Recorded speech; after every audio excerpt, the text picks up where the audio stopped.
Shalom everybody, God bless you all. I am Prophetess Shanique Beckford, and today I'm just stopping by to share with you guys on a matter that has been far long overlooked as it concerns the church.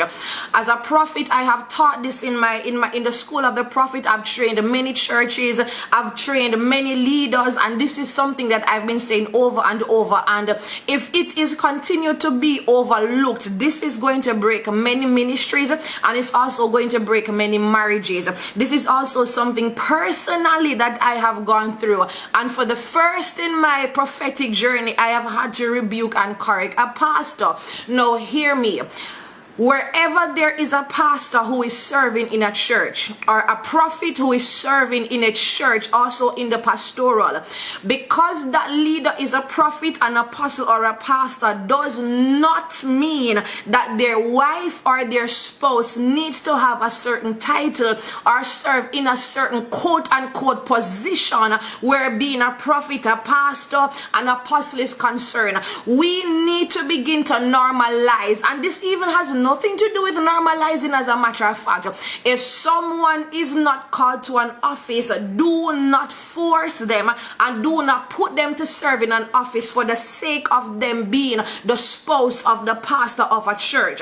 Now, an issue that I have seen over and over is my husband being offended, being attacked for the sake that he does not preach. So for those of you that know me, you know that I'm a preacher, I'm a prophet, I'm a preacher, I've pastored for several years, and with that being said, even in the former church I've pastored, I have seen many people try to attack and to cause some form of, I don't even know what they were what their intentions were, where my husband is concerned, because he does not preach. Now guys, listen, do not be forced, or do not allow anyone to disrespect or force your spouse to go on a platform and do something that they were not called to.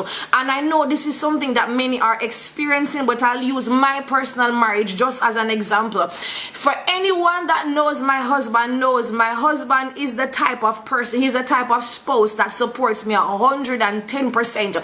So he is the person that you will never see him up front. In fact, many people to this day do not know that I am married, and that is completely fine. Am I hiding my marriage? No, I am not. Do I need to put it on social media? No, I do not.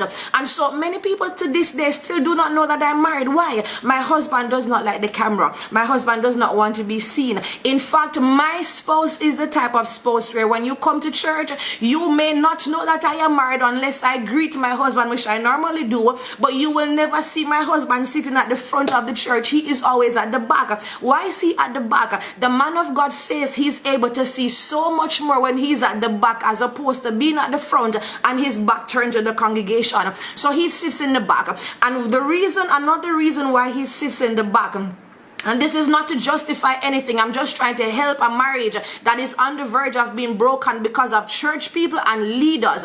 The man of God is responsible, my husband is responsible for the audio, the camera, all of that stuff. So in order for us to stream our services, in order for us to have a good quality and all of that, he's responsible. So he is sitting in that sound area where he's able to just navigate and ensure that everything is okay. No, because he does not sit, see, this is what tradition and religion does to us. Because he is not sitting on the pulpit, sitting up there looking like this and praising the Lord like this, as everyone is. I'm not saying those of you that do it, it's nothing is wrong. If that is how you sit in your church, that is fine. As for me and my husband, if we ever decide to if we ever come, let me not say if we decide, when the time is right for us to pastor a church and for you to see us sitting in that capacity, you will never see my husband and I sitting up on the pulpit unless we're going through an appreciation or something of that sort. It is not necessary.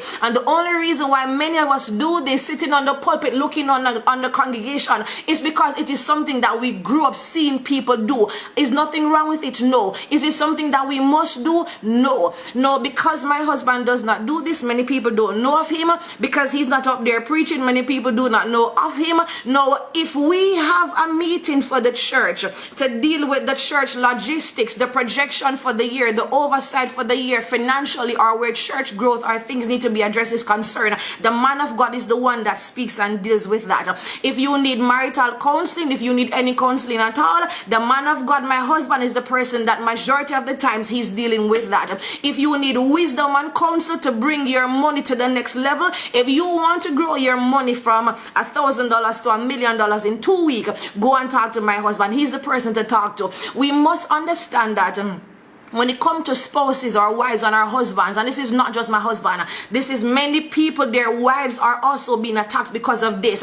It is very possible that you can be a pastor and your wife is called to be a Sunday school teacher. The pastor or the leader for the church can be a prophet, and the wife or the husband can be the person that plays the drum, can be the person that deals with the music room, the audio room. The man can be a pastor and the wife may just be the secretary for the church. Is there something wrong with that? If I am a prophet, why does my husband have to be a prophet?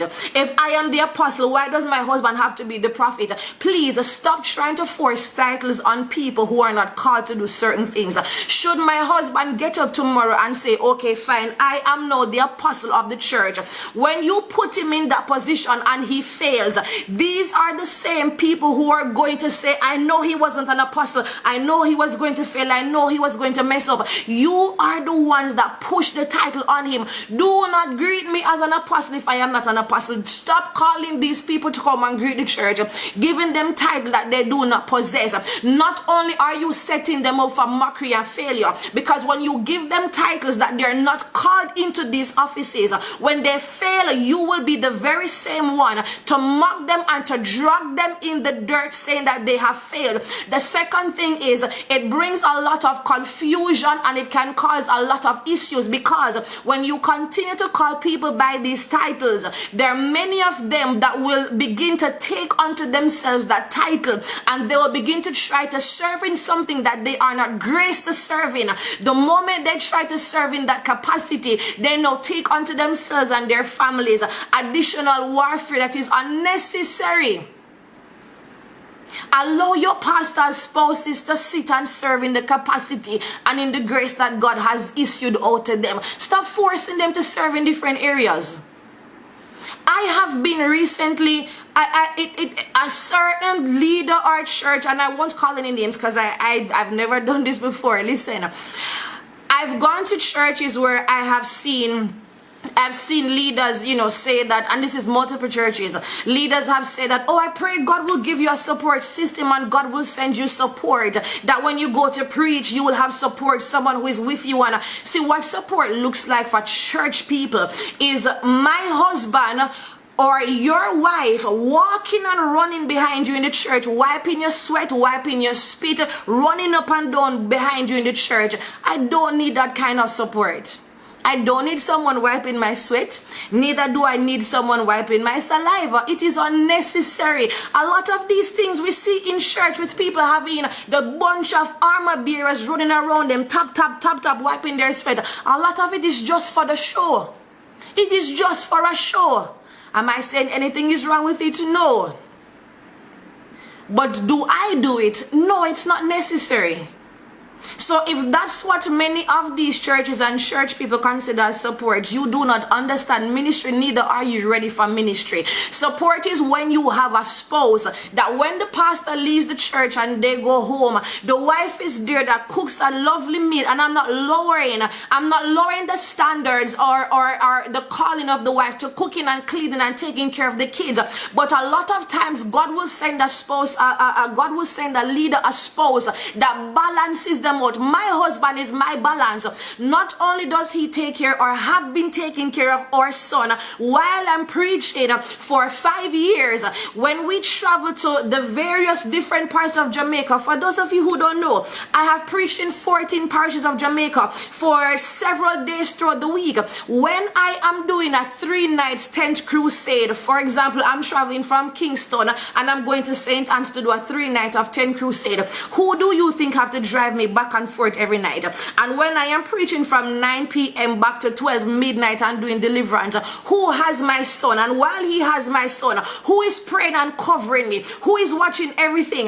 One of the things that has always surprised me is that my husband has always been in the back and sometimes just in a little area. And I remember that there was this man that was sent by a warlock to our church, and he had some little stones and gems and crystal balls, and apparently it is said that he had a knife or something that was tucked in his socks or a bag.